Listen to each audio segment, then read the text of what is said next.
जय श्री राम दोस्तों, मेरा नाम है पुष्पक तिवारी और आप सभी देख रहे हैं करुणा निधान यूट्यूब चैनल। करुणा निधान यूट्यूब चैनल में दोस्तों आप सभी का बहुत बहुत स्वागत है। दोस्तों, करुणा निधान यूट्यूब चैनल की शुरुआत करने का मेरा एकमात्र उद्देश्य यही है कि भगवान के भक्तों की कथा, हिंदू धर्म के त्यौहार और उनमें किए जाने व्रत की कथा आप सभी तक पहुँचे। इनके इन सभी को करने के पीछे क्या कारण है, क्या कथाएं हैं, भगवान की क्या क्या लीलाएं हैं, ये आज के युग के जो बच्चे हैं वो जरूर जरूर जाने। इसलिए मैंने इस चैनल की शुरुआत की है दोस्तों।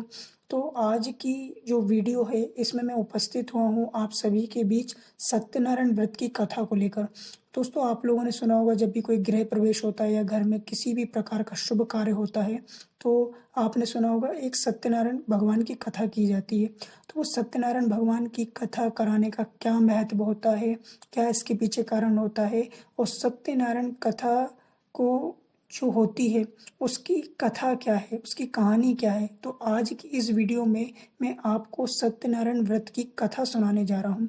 तो आइए दोस्तों, समय को ज़्यादा ना खराब करते हुए हम सभी लोग शुरू करते हैं श्री सत्यनारायण भगवान की कथा। तो एक बार सभी लोग कमेंट में जाकर लिखें, जय श्रीमन नारायण, जय श्री लक्ष्मी नारायण भगवान की जय, विष्णु भगवान की जय। श्री सत्यनारायण भगवान की कथा प्रारंभ। एक समय नैमिषारण्य तीर्थ में शौनकादि 88,000 ऋषियों ने श्री सूत जी से पूछा, हे प्रभु, इस कलयुग में वेद विद्या रहित मनुष्यों को प्रभु भक्ति किस प्रकार मिलेगी तथा उनका उद्धार कैसे होगा। हे मुनि श्रेष्ठ, कोई ऐसा तप कहिए जिसमें थोड़े समय में पुण्य प्राप्त हो तथा मनवांचित फल भी मिले। यह वह कथा सुनने की हमारी प्रबल इच्छा है।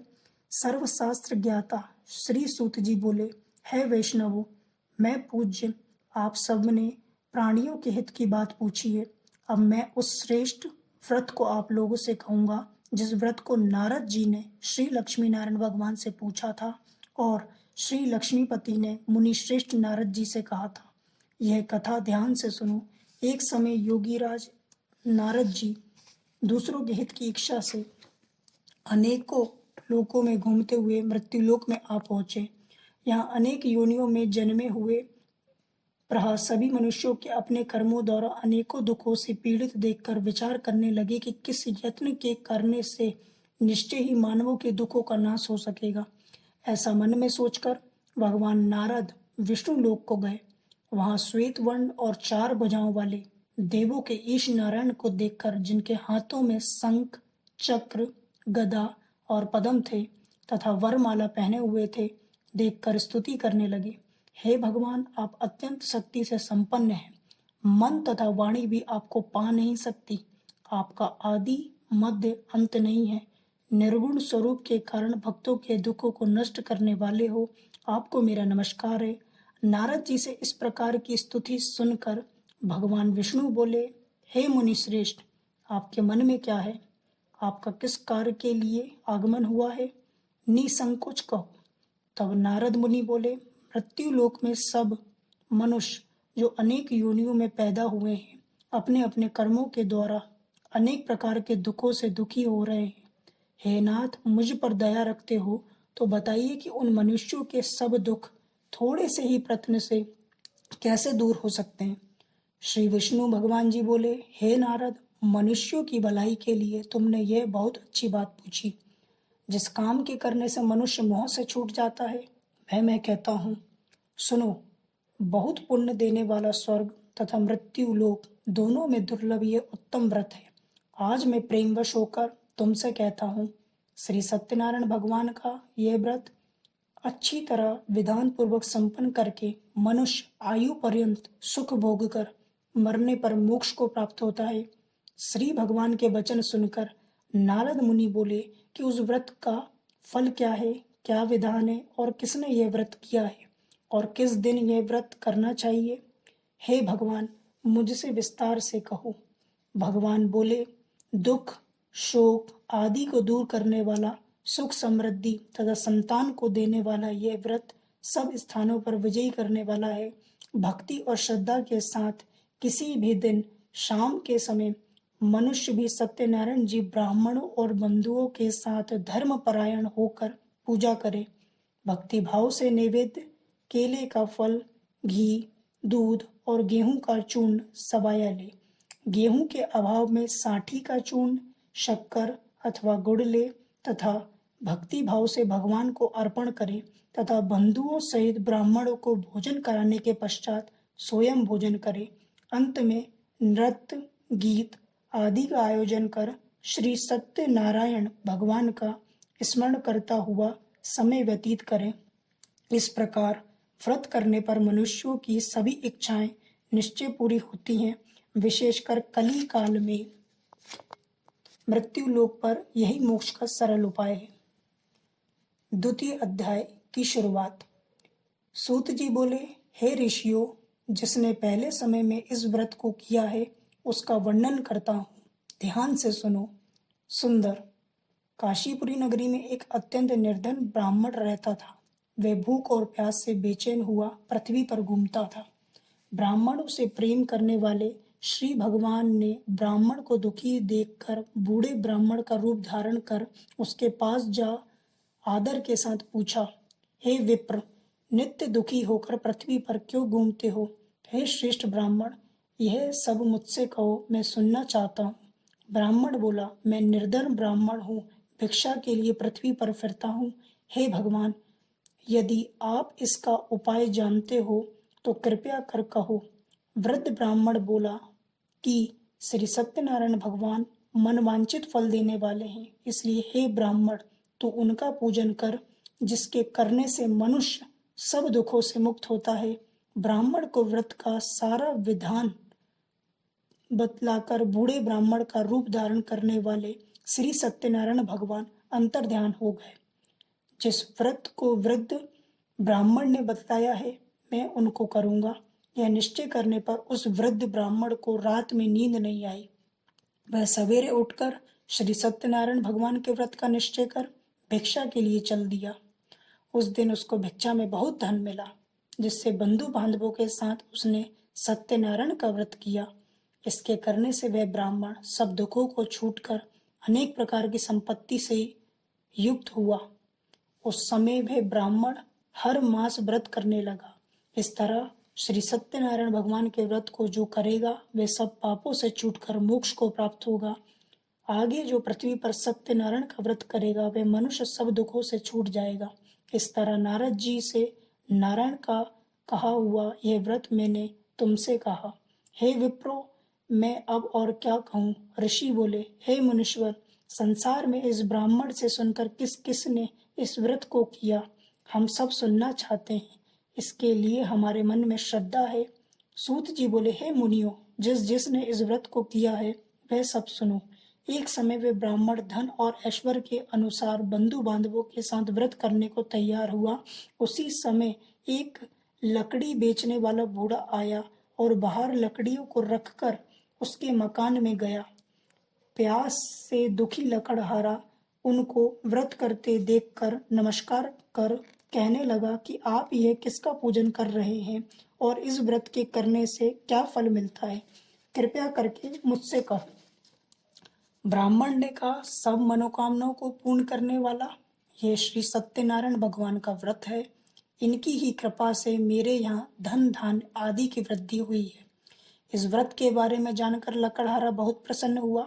भगवान का चरणामृत ले और भोजन करने के बाद अपने घर को गया। लकड़हारे ने अपने मन में इस प्रकार का संकल्प किया कि आज ग्राम में लकड़ी बेचने से जो धन प्राप्त होगा उसी से सत्यनारायण देव का उत्तम व्रत करूंगा। यह मन में विचार कर वह बूढ़ा लकड़ियों अपने सिर पर रखकर जिस नगर में धनवान लोग रहते थे वे ऐसे सुंदर नगर में गया। उस रोज वहां पर उसे उन लकड़ियों का दाम पहले दिनों से चौगुना मिला। तब वह बूढ़ा लकड़हारा दाम ले और अति प्रसन्न होकर पके केले की फली, शक्कर, घी, दूध, दही और गेहूं का चूर्ण इत्यादि श्री सत्यनारायण भगवान के व्रत की कुल सामग्रियों को लेकर अपने घर गया। फिर उसने अपने भाइयों को बुलाकर विधि के साथ भगवान जी का पूजन और व्रत किया।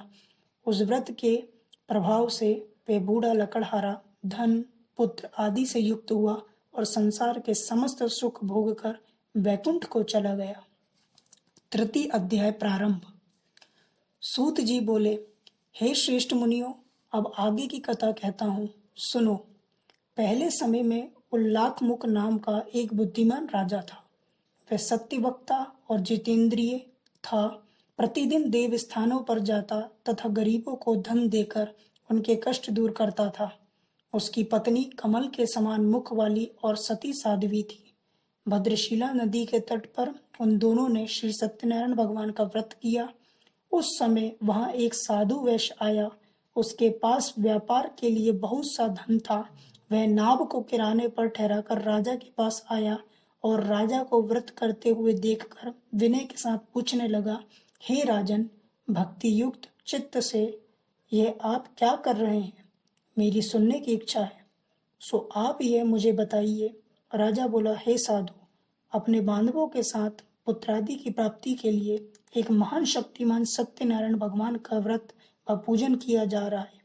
राजा के वचन सुनकर साधु आदर से बोला, हे राजन, मुझसे इसका सब विधान कहो। मैं भी आपके कथा अनुसार इस व्रत को करूंगा। मेरे भी कोई संतान नहीं है और इससे निश्चय ही होगी। राजा से सब विधान सुन व्यापार से निवृत्त हो वे आनंद के साथ घर गया। साधु ने अपनी पत्नी से संतान देने वाले उस व्रत का समाचार सुनाया और कहा कि जब मेरे संतान होगी तब मैं इस व्रत को करूंगा। साधु ने ऐसे वचन अपनी पत्नी लीलावती से कहे। एक दिन उसकी स्त्री लीलावती पति के साथ आनंदित हो सांसारिक धर्म में प्रवृत्त होकर श्री सत्यनारायण भगवान की कृपा से गर्भवती हो गई तथा 10वें महीने में उसके एक सुंदर कन्या का जन्म हुआ। दिनों दिन वह इस तरह बढ़ने लगी जैसे शुक्ल पक्ष का चंद्रमा बढ़ता है। कन्या का नाम कलावती रखा गया। तब लीलावती ने मीठे शब्दों में अपने पति से कहा कि जो आपने संकल्प किया था कि भगवान का व्रत करूंगा, अब आप उसे करिए। साधु बोला, हे प्रिय, इसके विवाह पर करूंगा। इस प्रकार अपनी पत्नी को आश्वासन दे वे नगर को गया। कलावती पितृगृह में वृद्धि को प्राप्त हो गई। साधु ने जब नगर में सखियों के साथ अपनी पुत्री को देखा तो तुरंत ही दूत को बुलाकर कहा कि पुत्री के वास्ते कोई सुयोग्य वर देख कर लाओ। साधु की आज्ञा पाकर दूत कंचन नगर पहुंचा और वहां पर खोज कर और देखभाल करके लकड़ी के लिए सुयोग्य वणिक पुत्र को ले आया। उस सुयोग्य लड़के को देखकर साधु ने अपने बंधु बांधवों सहित प्रसन्नचित अपनी पुत्री का विवाह उसके साथ कर दिया, किंतु दुर्भाग्य से विवाह के समय भी उस व्रत को करना भूल गया। तब भी श्री भगवान क्रोधित हो गए और श्राप दिया कि तुम्हें दारुण दुख प्राप्त होगा। अपने कार में कुशल साधु बनिया जमाता सहित नावों को लेकर व्यापार करने के लिए समुद्र के समीप स्थित रत्नपुर नगर में गया और वहां दोनों ससुर जमाई चंद्रकेतु राजा के उस नगर में व्यापार करने लगे। एक दिन भगवान सत्यनारायण की माया से प्रेरित कोई चोर राजा का धन चुराकर भागा जा रहा था, किंतु राजा के दूतों को आता देखकर चोर ने घबराकर भागते हुए राजा के धन को वहीं नाव में चुपचाप रख दिया जहां वो ससुर जमाई ठहरे हुए थे। जब दूतों ने उस साधु वैश्य के पास राजा के धन को देखा तो दोनों को बांधकर ले गए और प्रसन्नता से दौड़ते हुए राजा के समीप जाकर बोले, यह दो चोर हम पकड़ कर लाए हैं, देखकर आज्ञा दें। तब राजा की आज्ञा से उनको कठिन कारावास में डाल दिया गया तथा उनका धन भी छीन लिया। श्री सत्यनारायण भगवान के श्राप के द्वारा उनकी पत्नी भी घर पर बहुत दुखी हुई और घर पर जो धन रखा था चोर चुरा कर ले गए। शारीरिक व मानसिक पीड़ा तथा भूख प्यास से अति दुखित हो अन्न की चिंता में कलावती एक ब्राह्मण के घर गई। वहां उसने सत्यनारायण भगवान का व्रत देखा, फिर कथा सुनी तथा प्रसाद ग्रहण कर रात को घर आई। माता ने कलावती से कहा, हे पुत्री, अब तक कहाँ रही व तेरे मन में क्या है? कलावती बोली, हे माता, मैंने एक ब्राह्मण के घर श्री सत्यनारायण भगवान का व्रत देखा। कन्या के वचन सुनकर लीलावती भगवान के पूजन की तैयारी करने लगी। लीलावती ने परिवार और बंधुओं सहित श्री सत्यनारायण भगवान का पूजन किया और वर मांगा कि मेरे पति और दामाद शीघ्र आ जावें। साथ ही प्रार्थना की कि हम आप सबका अपराध क्षमा करो। सत्यनारायण भगवान इस व्रत से संतुष्ट हो गए और राजा चंद्रकेतु को स्वप्न में दर्शन देकर कहा, हे राजन, दोनों वैश्यों को प्रातः ही छोड़ दो और उनका सब धन जो तुमने ग्रहण किया है दे दो, नहीं तो मैं तेरा धन राज पुत्रादि नष्ट कर दूंगा। राजा से ऐसे वचन कहकर भगवान अंतर ध्यान हो गए। प्रातःकाल राजा चंद्रकेतु ने सभा में अपना स्वप्न सुनाया। फिर दोनों बड़े पुत्रों को कैद से मुक्त कर सभा में बुलाया। दोनों ने आते ही राजा को नमस्कार किया। राजा मीठे वचनों से बोला, हे महानुभावों, भाग्यवश ऐसा कठिन दुख प्राप्त हुआ है, अब तुम्हें कोई भय नहीं। ऐसा कहकर राजा ने उनको नए नए वस्त्र भूषण पहनाए तथा उनका जितना धन लिया था उससे दूना धन देकर आदर से विदा किया। दोनों वैश्य अपने घर को चल दिए। चतुर अध्याय प्रारंभ। सूत जी बोले, वैश्य ने मंगलाचार करके यात्रा आरंभ की और अपने नगर को चला। उनके थोड़ी दूर निकलने पर दंडी वेशधारी श्री सत्यनारायण भगवान ने उससे पूछा, हे साधु, तेरी नाव में क्या है? अभिमानी वणिक हंसता हुआ बोला, हे दंडी, आप क्यों पूछते हो? क्या धन लेने की इच्छा है? मेरी नाव में तो बैल और पत्ते भरे हैं। वैश्य का कठोर वचन सुनकर भगवान ने कहा, तुम्हारा वचन सत्य हो। दंडी ऐसा कहकर वहां से दूर चले गए। कुछ दूर जाकर समुद्र के किनारे बैठ गए। दंडी के जाने पर वैश्य ने नित्य क्रिया करने के बाद नाव को ऊंची उठी देखकर अचंभा किया तथा नाव में बेल पत्ते आदि देखकर मूर्छित हो जमीन पर गिर पड़ा। फिर मूर्छा खुलने पर अत्यंत शोक प्रकट करने लगा। तब उसका दामाद बोला कि आप शोक न करें, ये दंडी का श्राप है, अतः उनकी शरण में चलना चाहिए, तभी हमारी मनोकामना पूरी होगी। दामाद के वचन सुनकर वह दंडी के पास पहुंचा और अत्यंत भक्तिभाव से नमस्कार करके बोला, मैंने जो आपसे असत्य वचन कहे थे उनको क्षमा करो। ऐसा कहकर महान शोकातुर हो रोने लगा। तब दंडी भगवान बोले, हे वणिक पुत्र, मेरी आज्ञा से बार बार तुम्हें दुख प्राप्त हुआ, तू मेरी पूजा से विमुख हुआ। साधु बोला, हे भगवान, आपकी माया से ब्रह्मा आदि भी आपके रूप को नहीं जानते, तब मैं अज्ञानी कैसे जान सकता हूँ? आप प्रसन्न होइए, मैं सामर्थ्य के अनुसार आपकी पूजा करूंगा। मेरी रक्षा करो और पहले के समान नौका में धन भर दो। उसके भक्ति युक्त वचन सुनकर भगवान प्रसन्न हो उसकी इच्छा अनुसार वर देखकर अंतर्ध्यान हो गए। तब उन्होंने नाव पर आकर देखा कि नाव धन से परिपूर्ण है। फिर वह भगवान सत्यनारायण का पूजन कर साथियों रहित अपने नगर को चला। जब अपने नगर के निकट पहुंचा तब दूत को घर भेजा। दूत ने साधु के घर जा उसकी स्त्री को नमस्कार कर सब समाचार कहा तो साधु की स्त्री ने बड़े हर्ष के साथ सत्यदेव का पूजन कर पुत्री से कहा, मैं अपने पति के दर्शन को जाती हूँ, तू कार्य पूर्ण कर शीघ्र आ जाना। परंतु कलावती प्रसाद छोड़कर पति के पास चली गई। प्रसाद की अवज्ञा के कारण सत्यदेव ने रुष्ट हो उसके पति को नाव सहित पानी में डुबो दिया।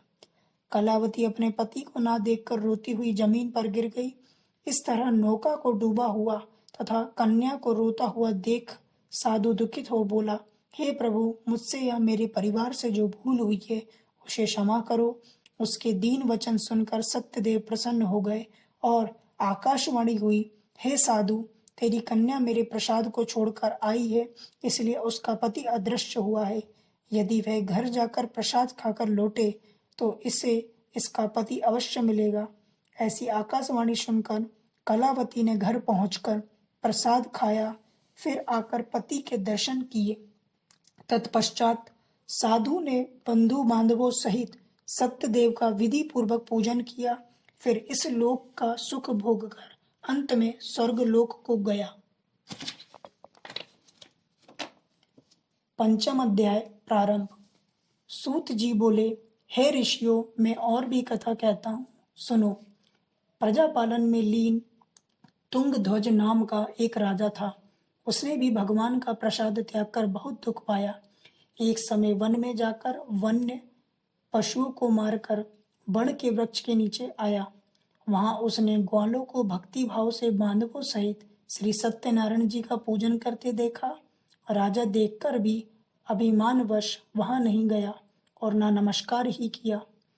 जब ग्वालों ने भगवान का प्रसाद उसके सामने रखा तो वे प्रसाद त्याग कर अपनी नगरी को चला गया। वहां उसने अपना सब कुछ नष्ट पाया तो वह जान गया कि यह सब सत्यनारायण भगवान ने किया है। तब वह विश्वास कर ग्वालों के समीप गया और विधि पूर्वक पूजन कर प्रसाद खाया तो सत्यनारायण देव की कृपा से सब कुछ पहले जैसा ही हो गया। फिर दीर्घ काल तक सुख भोग कर मरने पर स्वर्गलोक को गया। जो मनुष्य इस परम दुर्लभ व्रत को करेगा, भगवान की कृपा से उसे धन्य धान्य की प्राप्ति होगी। निर्धन धन और बंधी बंधन से मुक्त होकर निर्भय हो जाता है। संतानहीनों को संतान प्राप्ति होती है तथा सब मनोरथ पूर्ण होकर अंत में वैकुंठ धाम को जाता है। जिन्होंने पहले इस व्रत को किया, अब उनके दूसरे जन्म की कथा कहता हूँ। वृद्ध शतानंद ब्राह्मण ने सुदामा का जन्म लेकर मोक्ष को पाया। उल्लाकमुख नाम का राजा दशरथ होकर वैकुंठ को प्राप्त हुआ। साधु नाम के वैश्य ने मोरध्वज बनकर अपने पुत्र को आरे से चीकर मोक्ष को प्राप्त किया। महाराज तुंगध्वज ने स्वयंभू मनु होकर भगवान में भक्ति युक्त कर्म कर मोक्ष को प्राप्त किया। बोलिए श्री सत्यनारायण भगवान की जय। दोस्तों, यदि आपको ये व्रत कथा अच्छी लगी हो तो आप कमेंट में एक बार जय श्रीमन नारायण लिखकर मैसेज करें। और आप सभी का इस वीडियो को देखने के लिए बहुत बहुत धन्यवाद। अधिक से अधिक लोगों तक इसे जरूर शेयर करें। श्रीमन नारायण की कृपा आपके ऊपर और आपके परिवार पर सदैव बनी रहे। बोलिए श्री सत्यनारायण भगवान की जय। श्रीमन नारायण की जय। जय श्री राम। दोस्तों, मेरा नाम है पुष्पक तिवारी।